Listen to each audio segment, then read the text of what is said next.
ድንግል ማርያም እመቤቴ ዋሴ ነሽ ለሕይወቴ። ግንቦት 21 የድንግል ማርያም የደብረ ምጥማቅ ተአምርና ሰማያዊው ብርሃን። እንኳን ለእናታችን ለቅድስተ ቅዱሳን ለንጽሕተ ንጹሐን ለድንግል ማርያም የደብረ ምጥማቅ ክብረ በዓል በሰላም አደረሳችሁ። በኢትዮጵያ ኦርቶዶክስ ተዋሕዶ ቤተ ክርስቲያን ከሚከበሩት 33ቱ የድንግል ማርያም በዓላት መካከል የግንቦት 21 ቀን በዓል ልዩ ስፍራ አለው። ይህ ቀን ሰማይና ምድር አንድ የሆኑባት የእግዚአብሔር እናት በብርሃን አውድማ ላይ ተገልጣ ዓለምን በደስታ የሞላችበት፣ ክርስቲያኖችም ብቻ ሳይሆኑ ሌሎችም ሙስሊሞችም አይሁዳውያንም በዓይናቸው ድንቅ ተአምር ያዩበት ታሪካዊ ዕለት ነው። ዛሬ በዝግጅታችን ወደ ግብፅ ምድር እንወስዳቸዋለን። በደብረ ምጥማቅ ምን ተከሰተ? ድንግል ማርያምስ ስለምን በግልጽ ተገለጠች? ሙሉ ታሪኩን አብረን እንከታተል። ደብረ ምጥማቅ የሚገኘው በግብፅ ልዩ ቦታው ምስር በሚባል ቦታ ነው። ይህ ቦታ ጌታችን አምላካችን መድኃኒታችን ኢየሱስ ክርስቶስ ከእናቱ ከቅድስት ድንግል ማርያምና ከዮሴፍና ከሰሎሜ ጋር በስደት ዘመኑ የተገለጠበትና የባረከው ቅዱስ ስፍራ ነው።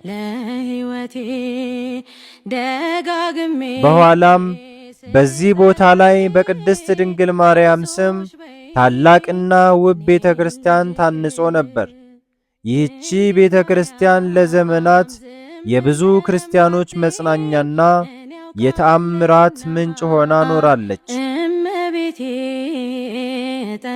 ታሪኩ የሚጀምረው በየዓመቱ ከግንቦት 21 ቀን ጀምሮ ነው። በዚህ ዕለት እመቤታችን ቅድስት ድንግል ማርያም በደብረ ምጥማቅ ቤተ ክርስቲያን ጉልላት ላይ በታላቅ ብርሃንና ግርማ ትገለጥ ነበር። ይህ መገለጥ ለአንድ አፍታ ወይም ለጥቂት ሰዓታት ሳይሆን ከግንቦት 21 እስከ ግንቦት 25 ቀን ድረስ ለተከታታይ 5 ቀናት የሚቆይ ነበር። በዕለቱ የነበረው ትዕይንት እንዲህ ነበር። ድንግል ማርያም በብርሃን ተከባ በደመና ላይ ተቀምጣ ትመጣለች። በግራና በቀኟ ቅዱሳን መላእክት በተለይም ቅዱስ ሚካኤልና ቅዱስ ገብርኤል እያጠኑና እየሰገዱ ያጅቧታል። ከእነርሱም ጋር ቅዱሳን ሰማዕታት እንደነ ቅዱስ ጊዮርጊስና ቅዱስ መርቆሬዎስ በነጭ ፈረሶቻቸው ላይ ሆነው በሰማይ ላይ ሲመላለሱ በግልጽ ይታይ ነበር።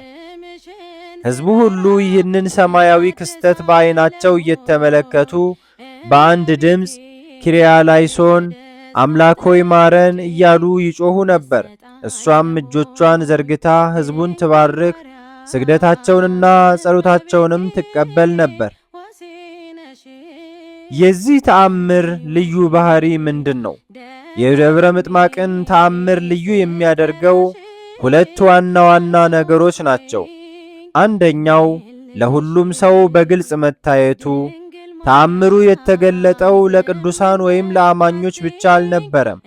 በቦታው የተገኙ ክርስቲያኖች፣ ሙስሊሞች፣ አይሁዶች፣ መኳንንት፣ ነገሥታትና ተራው ሕዝብ ሁሉ በዓይናቸው ተመልክተውታል። የዓይን እምባን የሚያፈስ ልብን የሚነካ እውነተኛ ክስተትም ነበር።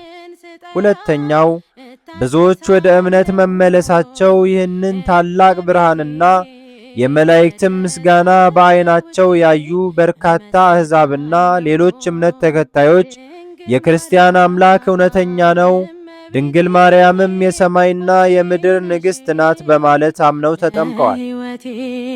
ይህ ታሪክ በቤተ ክርስቲያን ስንክሳር ላይ ብቻ ሳይሆን በዓለማዊ የታሪክ ድርሳናትም ጭምር የተመዘገበ ነው።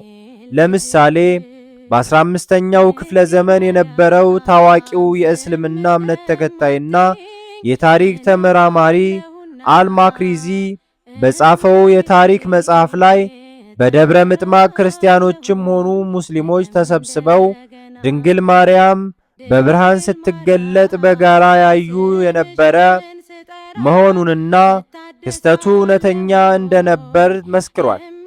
የኢትዮጵያ ነገሥታትም በተለይም አጼ ዘርዓ ያዕቆብ ለዚህ በዓል ትልቅ ክብር ይሰጡ ነበር። በወቅቱ በነበረው ስኬትና በረከት ምክንያት ግንቦት 21 ቀን በኢትዮጵያ በታላቅ ድምቀት እንዲከበር ሥርዓት ሰርተዋል። የግንቦት 21 ቀን በዓል ድንግል ማርያም ዛሬም ቢሆን ለልጆቿ ቅርብ መሆኗን፣ ጸሎታችንን እንደምትሰማና በተጨነቅንበት ጊዜ ሁሉ በረድኤት እንደምትደርስልን የሚያሳይ ሕያው ምስክር ነው። ድንግል ማርያም በደብረ ምጥማቅ ተገልጣ ሕዝቡን እንደባረከች እኛንም በያለንበት ስፍራ በሰላም በጤናና በፍቅር ትባርከን። የእመቤታችን የቅድስት ድንግል ማርያም አማላጅነትና ረድኤት የደብረ ምጥማቅ በረከት ከሁላችን ጋር ይሁን። ይህንን ቪዲዮ ከወደዱት ላይክ ማድረግንና ለወዳጅ ዘመዶ ማጋራት እንዳይረሱ። ለቻናላችንም አዲስ ከሆኑ ደግሞ ሰብስክራይብ በማድረግ ቤተሰብ ይሁኑ። ወስብሐት ለእግዚአብሔር ወለወላዲቱ ድንግል ወለመስቀሉ ክቡር። ይቆየን። አሜን። አሚነ ሥላሴ ሚዲያ ዝም እንደማትኝ እኔ ያውቃለሁና እመቤቴ ጠራሻለሁኝ ነገም እንደገና